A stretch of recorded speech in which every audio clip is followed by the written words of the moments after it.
الحلال ما أحل والحرام ما حرم الدين ما شرع والأمر ما قضى الخلق خلق والعبد عبد وهو الله غفور رحيم. أما بعد فأعوذ بالله من الشيطان الرجيم. بسم الله الرحمن الرحيم.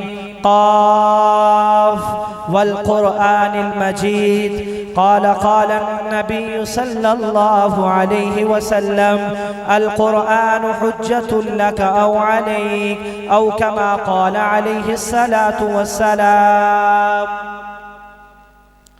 سامعین محترم معزز مکرم طلباء عزام علماء کرام، اللہ تعالیٰ کا احسان ہے، اس اللہ تعالیٰ نے ہمیں قرآن صاحب قرآن کانفرنس میں بیٹھنے کی کچھ وقت توفیق عطا فرمائی. اللہ نے ہمیں ایک نعمت ایسی عطا کی ہے جس نعمت کی مثال پوری دنیا مل جائے نہیں ادا کر سکتی. وہ نعمت کلام اللہ ہے، قرآن پاک کی نعمت ہے. اللہ نے یہ ہمیں عطا کی. اب اللہ تعالیٰ اس قرآن پر کیا دے رہا ہے، ہمیں کیا انعامات ملیں گے، اس کی سوچ اور تصور کو ہم اپنے ذہن میں نہیں لا سکتے. لیکن یہ قرآن عزت والی ہے، یہ قرآن عظمت والی ہے، یہ قرآن برکت والی ہے، یہ قرآن عطر ہے، یہ قرآن مطہر ہے، یہ قرآن اشفا ہے، یہ قرآن مشفع ہے، یہ قرآن اصدق ہے، یہ قرآن مصدق ہے، یہ قرآن ہدایت ہے، یہ قرآن بے سکونوں کو سکون دلانے والا ہے، یہ قرآن بے چینوں کو چین دلانے والا ہے، یہ قرآن بے عزتوں کو عزت دلانے والا ہے. توجہ رکھنا، یہ قرآن وہ قرآن ہے جو اس کو پڑھے، اس کو پڑھ کر حافظ بن جائے، اس کو حافظ کے لقب سے نوازا جاتا ہے. یہ قرآن کی خصوصیت وہ خصوصیت ہے، دنیا کے اعتبار سے بہت پڑھ گئے لیکن القاب سے وہ ملفوظات وہ القابات نہیں دیے جاتے جو ایک قرآن والے کو میں اور آپ نہیں، ہاں عام انسان نہیں، کوئی عام مخصوص انسان نہیں، وہ اللہ بھی انعام دے رہا ہے، وہ نبی بھی انعام دے رہا ہے، اللہ کا قرآن بھی انعام دے رہا ہے. میں اور آپ پڑھے حافظ بن جائیں، حافظ کے لقب سے نوازا جاتا ہے. سوار کر جو اس قرآن کو پڑھے قاری کے لقب سے نوازا جاتا ہے. جو اس کو بیان کرے اس کو خطیب کے لقب سے نوازا جاتا ہے. جو اس کے مطابق فیصلہ کرے اس کو قاضی کے لقب سے نوازا جاتا ہے. یاد رکھنا، یہ سوچ لو، سمجھ لو، ذہنوں کے اندر پیوست کر لو، جس نے قرآن کو چھوڑ دیا وہ دنیا میں بھی محروم اور بے عزت ہو کر رہا، آخرت میں محروم اور بے عزت ہو کر رہے گا.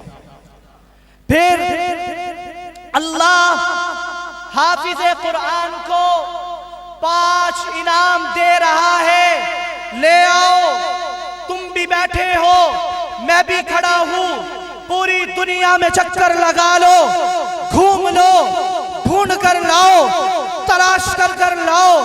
ایک بھی ایسا دنیا دار پڑھا لکھا جس پر میرا اللہ یہ 5 انعامات جو حافظ قرآن کو دے رہا ہے کہ اس کو بھی آخرت کے اندر دیا جائے. واللہ نظریں دوڑائی، ہر طرف دیکھا، کریا کریا دیکھا، بستی بستی دیکھا.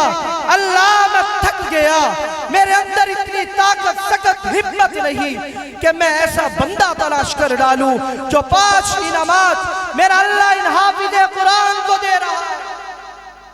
نمبر 1، پوری روح زمین پر پھر لو. بخاری شریف کی حدیث ہے، خیرکم من تعلم القرآن وعلمہ، کہ تم میں سے سب سے بہتر وہ شخص جو قرآن سیکھے ہوئے، سب سے بہتر بہترین الخیر کے لقب سے نوازا گیا. نمبر 2، ابھی بیان کیا تھا کہ کچھ دنیا کے اعتبار سے کچھ لوگوں کے مخصوص بندے ہوا کرتے ہیں۔ ان للہ اہلی، میرے اللہ کے بھی کچھ مخصوص بندے ہیں۔ صحابہ نے سوال کیا اللہ کے نبی سے، قیل من ہم یا رسول اللہ صلی اللہ علیہ وسلم، اللہ کے رسول ہمیں تو بتا دیجئے وہ کون سی ہستی ہے، وہ کون سی ایسی شخصیات ہیں جو اللہ کے مخصوص ہیں۔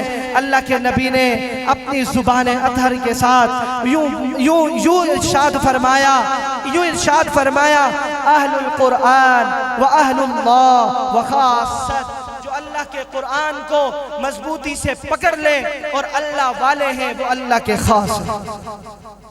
نمبر 3، یہ قرآن تو وہ کتاب ہے جو ہماری شفاعت کا ذریعہ بنے گی۔ حدیث کا مفہوم ہے شفاعت لرجل، کہ یہ شفاعت کا ذریعہ بنے گی۔ شفاعت ہی نہیں، وخاصمت عن صاحبہا، یہ جھگڑا کرے گی، کہے گی اللہ یہ دنیا میں تراویح پڑھا کرتا تھا، روزے رکھا کرتا تھا، میں نے اس کو کھڑا کر کے رکھا، اس نے قرآن کا اہتمام کیا۔ وخاصمت عن صاحبہا، یہ جھگڑا کرے گی اور حتی ادخلتہ الجنہ، یہاں تک کہ میرا اللہ تعالیٰ جنت میں داخل فرما دے گا۔ یہ تیسرا انعام۔ چوتھا انعام فرمایا الماہر بالقرآن مع السفرة الکرام البررہ، آ جاؤ حافظ قرآن، تم دنیا میں بھی قرآن پڑھا کرتے تھے، آج آخرت میں بھی قرآن پڑھو۔ صفوں میں کھڑے ہوں گے، عالم بھی کھڑا ہے، جاہل بھی کھڑا ہے، دنیا دار بھی کھڑا ہے، دیندار بھی کھڑا ہے، فرشتے بھی کھڑے ہیں، ہاں اسی طریقے کے ساتھ صفیں لگی ہوں گی۔ الماہر بالقرآن مع السفرة الکرام البررہ، اللہ کہے گا آ جاؤ حافظو، نکلو ان صفوں سے نکلو۔ یوں فرشتوں کی صفیں لگی ہوں گی، اللہ کہے گا آج جبریل امین علیہ السلام کے ساتھ کھڑے ہوں گے، یہ ذات ملے گا۔ پھر یجیء بالقرآن، قرآن لایا جائے گا، قرآن آئے گا، پھر کہا جائے گا یا رب زد عنہ، اے اللہ تو ان کو اور عطا کر، یا رب حلہ، اللہ تو ان کو اور عطا کر۔ اللہ کہے گا اچھا میں نے اتنا عطا کر دیا، اور عطا کروں؟ اللہ اور عطا کر۔ خلعت الرافعہ، اللہ ان حافظوں کے والدین کو جنتی جوڑا پہنائے گا، خلعت الرافعہ۔ پھر کہا جائے گا یا رب زد عنہ، اللہ اور عطا کر۔ اللہ کہے گا میں نے جبریل امین علیہ السلام کے ساتھ کھڑا کر دیا، میں نے قرآن بھی دے دیا، میں نے جنتی لباس بھی پہنا دیا۔ پھر کہا یلبس تاج الکرامہ، اللہ اور عطا کر۔ اللہ پھر ان والدین